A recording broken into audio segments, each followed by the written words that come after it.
Every hunter in this country has a can of WD-40 sitting in their garage. Most guys grab it without thinking every time they pull out their rifle. It sits right there next to the bore patches and the cleaning rod. I used it for years, sprayed it on the bolt, sprayed it on the action, called it done. Until a gunsmith named Earl Hutchins sat me down and showed me what it was doing. Earl spent 35 years fixing rifles in a one-man shop in rural Virginia. He has seen bolt carriers so gummed up they would not cycle by hand. He has seen firing pin channels packed with what looked like dark paste. And in almost every one of those cases, the owner had been using WD-40. Earl is not the type who thinks you should run your rifle dry. He is a practical man who spent 35 years watching what works and what does not. And what he has watched, WD-40 do inside rifle actions, is not a good story. The problem starts with what WD-40 actually is, not what the label says, but what the chemistry says. In 1953, a company called Rocket Chemical had a government contract. The Atlas missile program needed a product to protect rocket components from corrosion. Condensation was forming on the metal skin of the components during storage. They needed something to push moisture out of metal surfaces and do it fast. They tried 39 formulas, and not one of them did what was needed. The 40th formula worked. Water displacement formula 40, WD-40. It entered the consumer market and became one of the most recognized products in history. But the formula was built for one specific job, displacing water from a metal surface. It was never engineered to lubricate moving parts under sustained mechanical pressure. The WD-40 product page describes it as a moisture displacer and penetrating oil. You will not find firearm lubrication listed in their official recommended uses. That is not a small detail, that is the whole issue. When you spray it on your bolt, it does exactly what it was built to do. It penetrates the metal surface and pushes any moisture right out. That part actually works. But then the carrier solvent in the formula evaporates within a few hours. And what is left behind is a thin, sticky petroleum film. That film is harmless on a door hinge or a lawnmower blade or a frozen bolt. Inside a rifle action, it starts a slow, quiet problem. Before I go further, I want to point you towards something I put together, a full breakdown of this inside the hunter's vault. It covers every common gear product, doing the same kind of hidden damage to your rifle. Scan the QR code showing in the top left of your screen right now, or find the link in the description below and get the full documented list in there. Now let me finish walking you through what that petroleum film actually does. When a bolt cycles, it generates friction and heat at every metal contact point. Those surfaces need a lubricant that holds its position under that kind of stress. The WD-40 residue cannot hold up under sustained mechanical pressure. The viscosity is too low for the job. So instead of lubricating it, starts acting as a collection layer. Carbon dust from burnt powder sticks to it. Unburnt powder particles stick to it. Grit from the field sticks to it. Metal shavings from normal wear stick to it. Every season that layer builds and compacts a little more. Every coat of WD-40 bonds another ring of contamination deeper into the mechanism. In cold temperatures, that petroleum film stiffens and starts to create real drag. It goes from doing nothing useful to actively fighting the cycling of the action. In severe cold, it can slow the firing pin strike enough to cause a light primer hit. A light primer hit means the powder charge does not fully ignite. That means a misfire. That means you're standing in the deer woods with a rifle that will not fire. Earl told me about a bolt action that came into his shop, listed as a trigger complaint. The owner had been running that rifle for 12 seasons, WD-40ing it every September before the opener, just like his grandfather taught him. The customer had driven 90 miles and was expecting to pay over $200. When Earl pulled the bolt apart, the inside was packed with dark, compacted residue. Not field grit, not powder fouling. 12 seasons of WD-40, doing exactly what petroleum chemistry says it will do. The trigger had not changed at all. The drag was coming from residue working through every contact point in the action. 20 minutes of proper cleaning and 2 drops of the right oil later. That rifle cycled like it had just come off the factory floor. The $2 fix had been sitting there for 12 years. So what is that fix? Sewing machine oil? $2 at any hardware store or fabric store in this country. It is a lightweight mineral-based oil built for precision high-cycle mechanisms. A sewing machine needle drives through dense material at up to 1,500 cycles a minute. The tolerances inside that mechanism are tighter than most people ever think about. The oil formulated for that job has to stay fluid under repeated, sustained mechanical stress. It has to maintain its viscosity across a full range of temperatures without gumming up. It has to protect metal contact surfaces from wear without leaving sticky residue behind. That is exactly the performance profile a rifle bolt needs from its lubricant. Same weight range, same protection behavior, 0 residue buildup, $2 instead of $7. Coming up, Earl is going to walk us through exactly where to apply it on the rifle.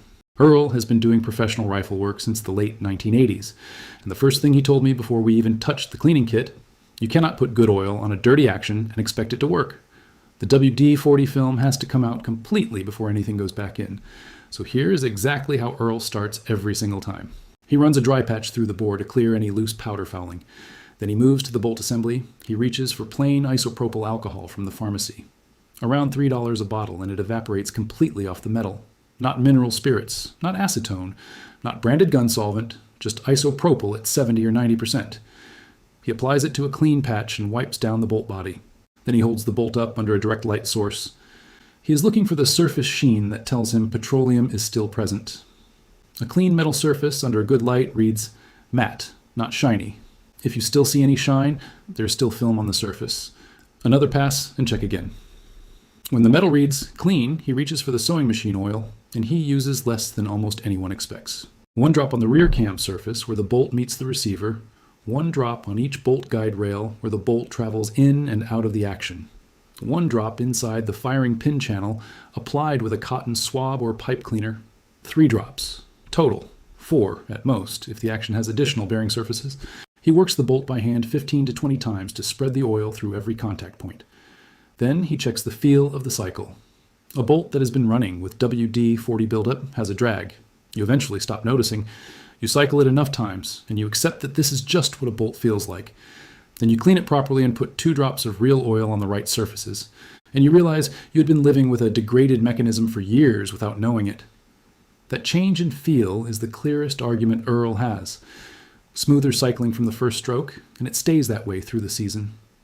A properly oiled action runs consistent and quiet through the whole stroke, not slick like wet glass, but smooth like a machine doing what it was designed to do. WD-40 residue creates a dragging hesitation that gets worse in cold weather. Sewing machine oil removes that completely. And unlike WD-40, it does not evaporate and leave your metal dry within a few days. Mineral oil stays on the surface and keeps protecting through the entire season. Earl does this treatment once before deer season and once after. 2 applications a year at a cost that rounds down to almost nothing. Now compare that to what most hunters spend on gun care every year. Earl priced out a typical season for a hunter running 2 rifles, branded gun oil from a name line at $8 to $12 per bottle, a solvent rated for bore cleaning at $6 to $8, corrosion protectant for long-term storage at another $6. He came to over $60 per season for both rifles. Combined sewing machine oil for both rifles for 2 full seasons was under $10. The rifles running on the $10 solution did not have residue problems. Now here is what Earl says about why the branded products still dominate. The markup on gun care is not driven by chemistry. It is driven by packaging language and where the product sits in the store. A bottle in camo, finish with mil-spec text on the label, runs $10 to $12.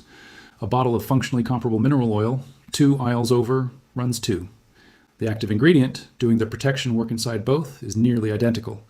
The difference is the label, the branding, and the shelf that sells it to you. Earl has been telling customers this truth for 35 years. The ones who listened saved $40 to $60 a year on gun care alone, and they never came back to his shop with residue buildup in the mechanism. The ones who kept buying the branded products came back with the same complaint every fall. This is not about buying cheap. It is about understanding what a rifle bolt actually needs from its lubricant. A bolt operates within defined parameters of pressure temperature and cycling rate. The oil has to match those parameters, nothing more and nothing less. Sewing machine oil meets those requirements at $2. The gun care industry meets those same requirements at $10, and they have known this the whole time. The industry does not profit from rifles that run clean season after season. It profits from rifles that develop problems that need to be addressed. And WD-40 starts that problem in hunting camps and garages all across this country. Earl said something on my way out of his shop that I keep coming back to. He said the ideal customer for a gun care brand is one who believes WD-40 lubricates, because that hunter will be back every single season looking for a solution to a problem. A problem that $2 and a bottle of sewing machine oil would have prevented. The complete breakdown of all of this is documented inside the hunter's vault. Every product doing this kind of hidden damage, every better alternative, every dollar saved. Scan the QR code showing in the top left of the screen right now, or hit the link in the description below. If you have been reaching for WD-40 every fall before the opener, this is for you. Go get it right now while you're watching.